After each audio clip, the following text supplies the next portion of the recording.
Hello, this is Brian again. Welcome to the Word Above All. We're looking at the book of Romans. We are in chapter 11. So let's dive into our section. It's chapter 11, verses 7 to 10. Paul says, "What then?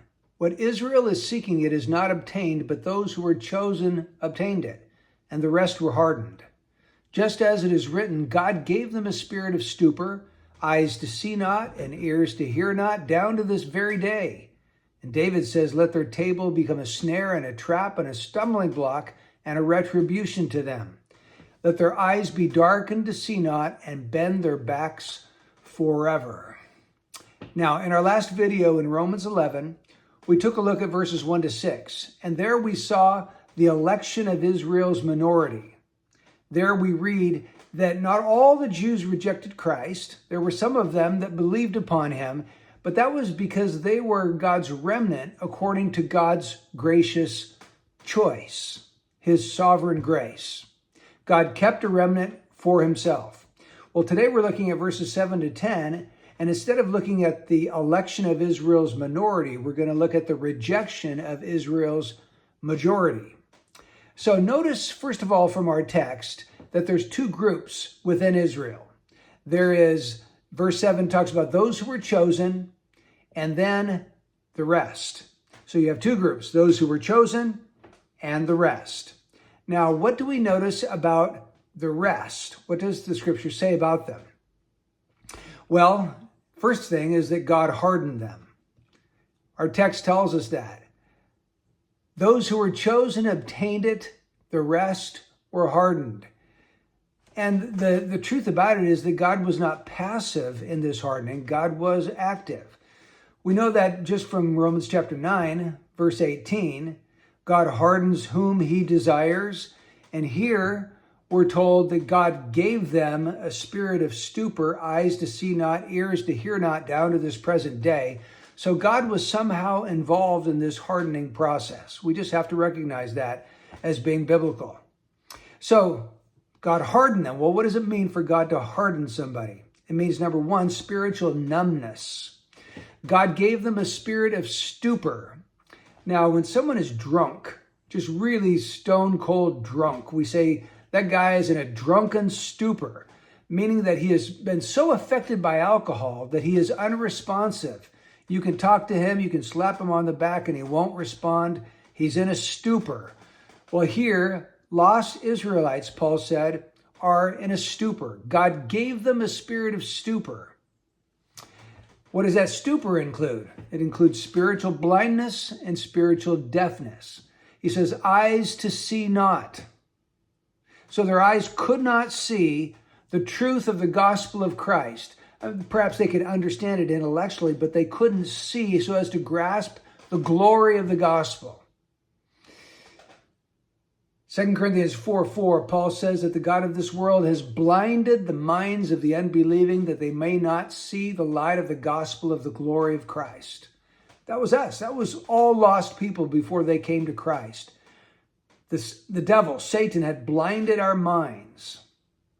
So spiritual blindness is part of this stupor, and spiritual deafness as well.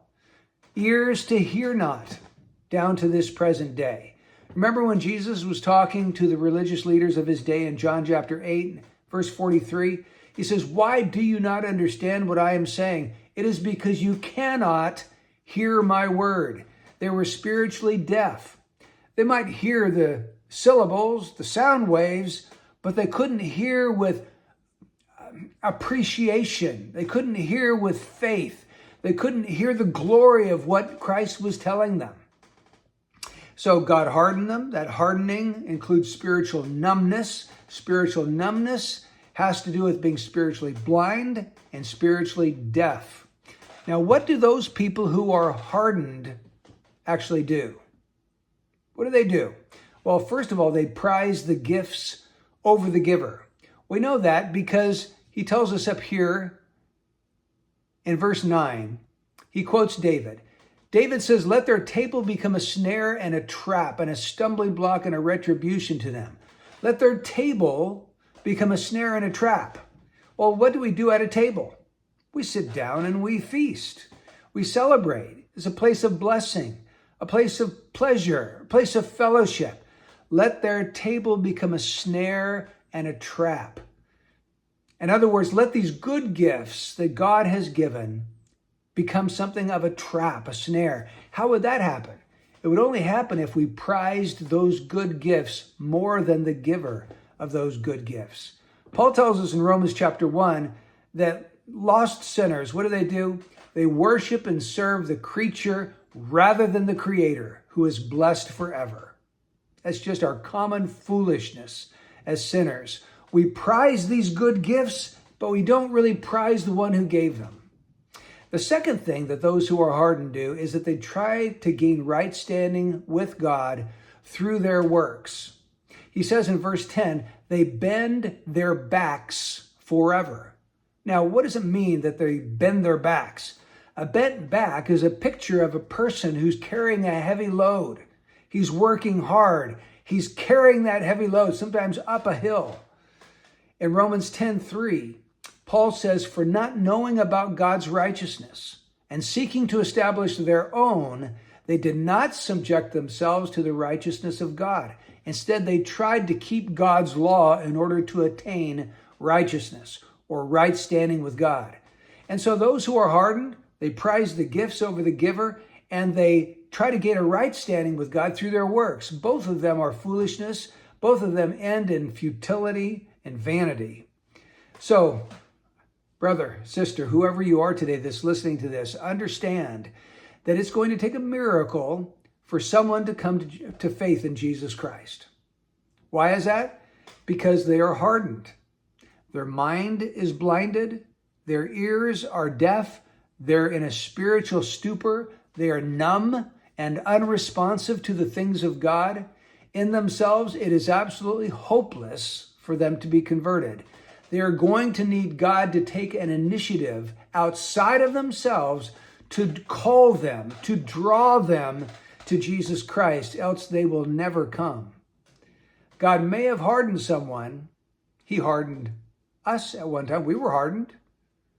Ephesians chapter 4:18, we were calloused, spiritually blind, numb to the things of God, but God removed that hardening and drew us to Jesus Christ. And if he did that for us, he can do that for your friend, your neighbor, your coworker, your unsaved relative or family member. So do not lose heart. God is the God of miracles, and he can do the same today.